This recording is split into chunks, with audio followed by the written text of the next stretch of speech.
Hello everyone, আজ তোমাদের সাথে মালাই পনিরের রেসিপি শেয়ার করছি। এই মালাই পনির বানাতে যে মশলাটা লাগবে সেই মশলাটা আমরা এবার তৈরি করে নেব। তো আমি এর মধ্যে ব্যবহার করেছি 2 চামচ পোস্ত, 1 চামচ সাদা তিল, 12টা মতন কিশমিশ আর 7 থেকে 8টা কাজু বাদাম আর 3টে কাঁচা লঙ্কা। এটাকে আমি এবার শিলে মিহি পেস্ট করে নেব।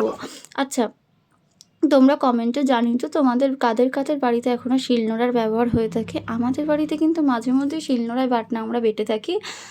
শিলনোড়ায় বাটলে না রান্নার টেস্ট খুব সুন্দর হয়। তো আমি এবার কি করলাম, এবার এই পনিরটাকে এবার কেটে নেব। পনিরটা কাটা হয়ে গেলে একটা কড়াইতে সাদা তেল আর ঘি গরম করতে দেবো। এবার সাদা তেল আর ঘিটা গরম হয়ে গেলে এর মধ্যে তেজপাতা, শুকনো লঙ্কা, ছোটো এলাচ আর 1/2 চামচ তিল দিয়েছি ফোড়ন হিসাবে। এবার এর মধ্যে আমি মশলাটা দিয়ে দেবো।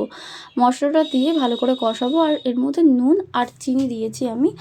তোমরা চাইলে এখানে চিনিটা নাও দিতে পারো, কারণ রান্নাটা এমনি একটু মিষ্টি মিষ্টি হয়। তো এবার যেই বাটিতে আমি মশলাটা রেখেছিলাম সেই বাটিতে কিছুটা জল নিয়েছি, দিয়ে ওর মধ্যে মশলাটার মধ্যে দিয়ে দেবো আর মশলাটাকে ভালো করে কষাবো। মশলাটা কষে গেলে এর মধ্যে আমি 1 বাটি ঘন দুধ দিয়েছি। তারপরে আমি এখনও এর পরেও আমি 2 চামচ আমুল যে গুঁড়ো দুধগুলো পাওয়া যায় সেই গুঁড়ো দুধগুলো জলে গুলে আমি এর মধ্যে দিয়েছি। তারপর এর মধ্যে পনিরের টুকরোগুলো আমি এবারে দিয়ে দিলাম, দিয়ে এটাকে ফুটতে দেবো 10 থেকে 15 মিনিটের জন্যে। দেখো 10 থেকে 15 মিনিটের পর এই রান্নাটা কি সুন্দর তেল ছেড়ে দিয়েছে। তেল ছেড়ে দিলেই, যখনই দেখবে এই রান্নাটা থেকে তেল ছেড়ে দিয়েছে, তাহলেই তোমাদের মালাই পনির রেডি। আমার ভিডিওটা যদি তোমাদের ভালো লেগে থাকে প্লিজ একটা লাইক, শেয়ার অ্যান্ড সাবস্ক্রাইব করো।